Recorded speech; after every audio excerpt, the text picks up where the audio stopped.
Assalamualaikum warahmatullahi wabarakatuh. Selamat datang di kelas Bahasa Indonesia dengan Ibu Dina Ayu Dewi. Semoga kalian selalu sehat dan semangat ya. Untuk hari ini kita akan belajar KD 4.12, yaitu mengungkapkan rasa simpati, empati, kepedulian, dan perasaan dalam bentuk cerita inspiratif dengan memperhatikan struktur cerita dan aspek kebahasaan.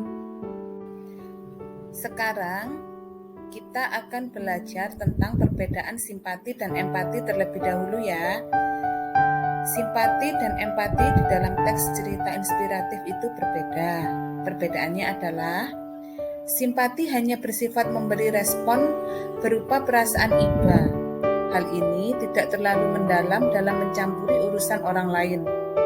Sedangkan empati bersifat lebih mendalam, karena dengan empati, seseorang lebih merasakan apa yang sedang dirasakan oleh orang lain, serta mampu merasakan situasi dan kondisi yang sedang dialami oleh orang lain tersebut.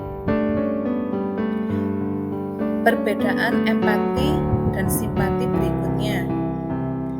Empati, yang pertama, saya merasakan apa yang kamu rasa. Sedangkan simpati, saya tahu apa yang kamu rasa. Yang kedua, empati, kemampuan memahami kondisi dan perasaan orang lain.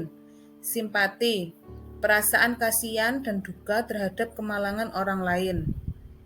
Yang ketiga, empati dapat memahami kondisi orang lain, sedangkan simpati tidak dapat memahami kondisi orang lain. Perbedaan yang keempat, empati mungkin memiliki pengalaman serupa pada masa lalu, sedangkan simpati tidak memiliki pengalaman serupa pada masa lalu. Yang terakhir, empati muncul pemahaman dan penerimaan, sedangkan simpati muncul rasa kasihan, duka, dan peduli. Berikut ini juga dipaparkan beberapa perbedaan antara empati dan simpati. Kalian perhatikan ya. Yang pertama, empati adalah kemampuan untuk mengidentifikasi dan memahami situasi dan perasaan orang lain. Sedangkan simpati adalah perasaan duka dan belas kasihan atas kemalangan orang lain. Yang kedua, empati menyiratkan bahwa seseorang dapat memahami situasi orang lain. Sedangkan simpati tidak menyiratkan bahwa seseorang dapat memahami situasi orang lain. Yang ketiga, empati menyiratkan bahwa seseorang memiliki pengalaman yang sama di masa lalu. Sedangkan simpati menyiratkan bahwa seseorang tidak dapat memahami situasi karena kurangnya pemahaman. Dan yang terakhir, empati membangkitkan perasaan seperti pemahaman, penerimaan, dan perhatian. Sedangkan simpati membangkitkan perasaan seperti kasihan, kesedihan, dan kasih sayang. Pada pertemuan sebelumnya, kalian sudah memahami apa itu teks cerita inspiratif. Inspiratif adalah sesuatu yang menginspirasi. Jadi, menulis teks cerita inspiratif adalah menguraikan sebuah kisah, cerita, atau tulisan untuk memberikan nilai hikmah dan juga nilai kebaikan. Berikut ini adalah langkah-langkah menulis teks cerita inspiratif. Yang pertama, pahami tema yang akan ditulis. Yang kedua, beri judul yang menarik. Yang ketiga, batasi satu paragraf hanya 5-6 kalimat. Yang keempat, susun kerangka isi karangan sesuai strukturnya. Yang kelima, buat paragraf awal yang menarik. Yang keenam, beri pemanis. Yang ketujuh, baca kembali ceritamu. Dan yang terakhir, catat atau buat koda yang istimewa. Sekarang, coba kalian perhatikan contoh pemilihan judul yang menarik di dalam teks cerita inspiratif. Bagian A, terdapat 2 judul dengan tema yang sama.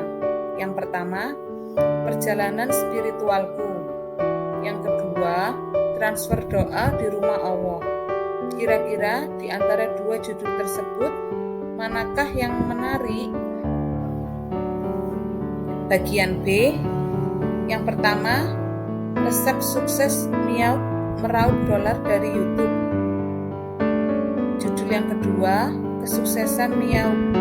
Kira-kira di antara dua contoh judul tersebut, manakah yang paling menarik? Setelah memahami cara memilih judul yang baik atau yang menarik, coba kalian perhatikan dua paragraf berikut ini. Manakah di antara dua paragraf ini yang paling menarik untuk dijadikan awal paragraf? Yang pertama, Anissa sudah di depan Ka'bah. Dia mengagumi bangunan megah di hadapannya. Hatinya sangat terharu. Tuhan, ampuni hamba-Mu yang berlumur dosa, bisik Anissa. Anissa menangis. Paragraf yang kedua, Anissa tak mampu berkata-kata menatap bangunan megah nan indah. Ka'bah, hatinya bergetar hebat. Tuhan, aku yang hina ini datang ke hadapan-Mu. Ampuni segala dosa-dosaku selama ini. Tanpa dirasa, air matanya deras mengalir dari pelupuk matanya. Sekian dulu pembelajaran pada hari ini. Semoga kalian bisa memahami materi yang telah Ibu sampaikan. Terima kasih, sampai jumpa di pembelajaran selanjutnya ya.